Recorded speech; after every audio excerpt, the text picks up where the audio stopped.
common mistakes that a lot of people make when studying the Japanese language. Find out all about these mistakes to fast track your success so you don't waste time when studying Japanese. The first common mistake is stressing out over the different written languages. You might already know this, but in the Japanese language, there is hiragana, katakana, and kanji.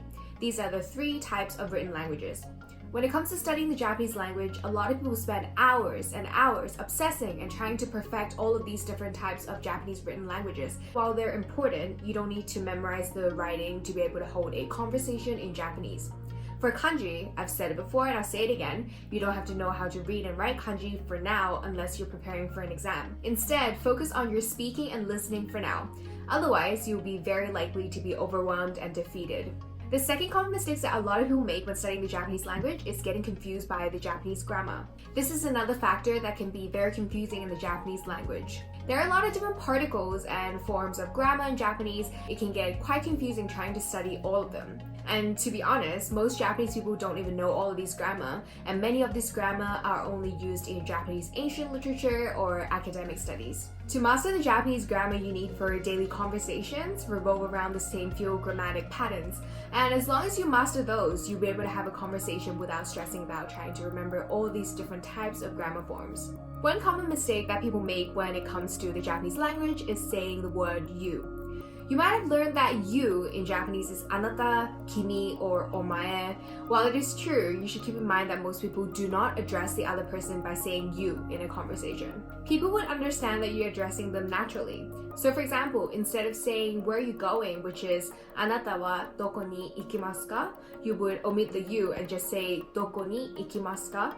In cases where you do address the person you're talking to, instead of saying you would say their name.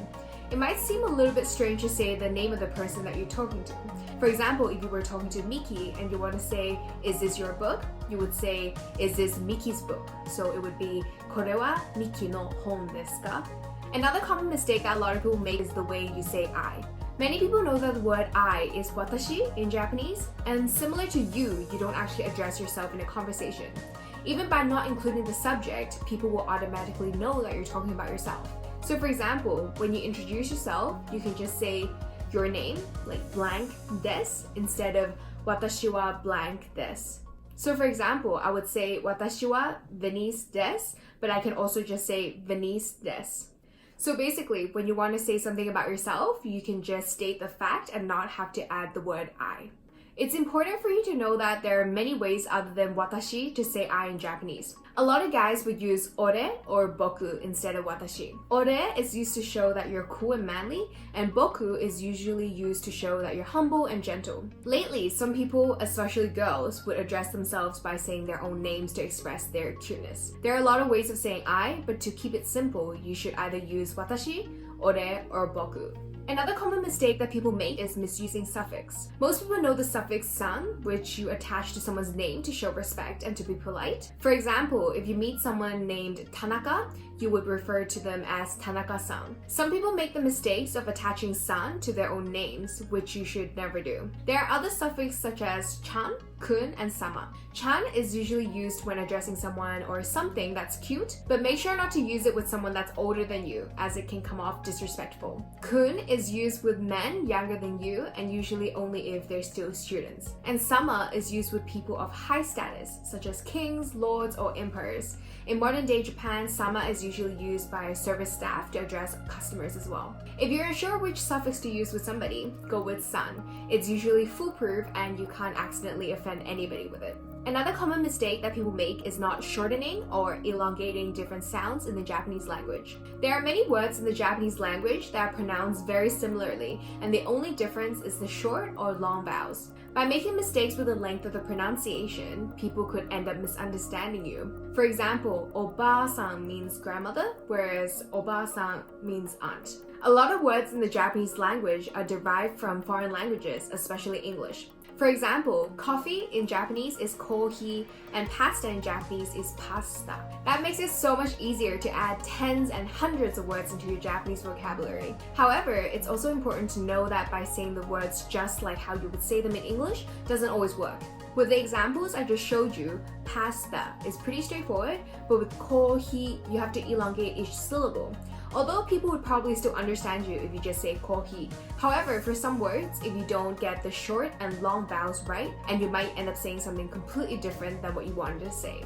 For example, biru means building in Japanese, and biru is beer. Another example is spa, which means spa, and super, which means supermarket. A lot of people might not think that the length of the vowels is that important, but be mindful of the long and short vowels when you're speaking Japanese.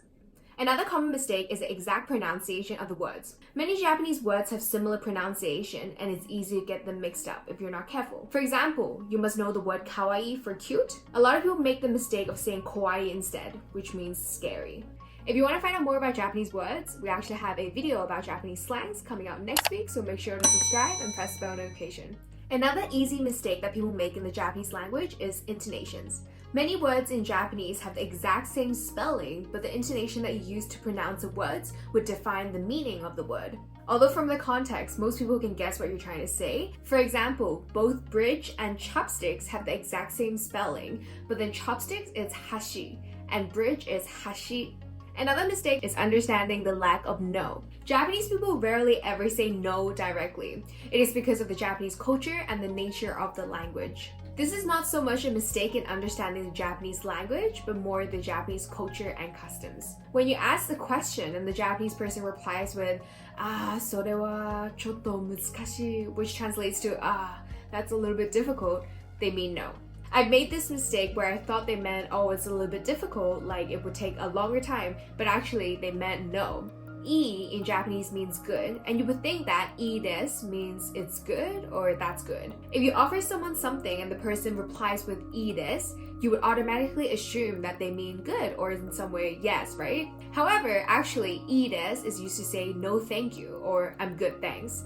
As I mentioned earlier, Japanese people rarely say no directly, so by saying ii desu, they're actually politely declining. This is something that confuses a lot of people, and I was one of them when I first came to Japan. If you want to dive deeper into the Japanese language, we have a free 5-day Japanese language challenge for you. Each day, you receive an email from me with a video and notes guiding you through the Japanese language. If you want to find out more, I'll link it in the description box down below, so make sure to check it out. Let us know in the comment section down below which ones of these mistakes you might have already made and you're happy that you can avoid from now on. Thank you so much for watching. Next week, we're going to walk you through commonly used Japanese slangs to help you sound like a pro. So make sure to subscribe and press the bell notification. See you next week.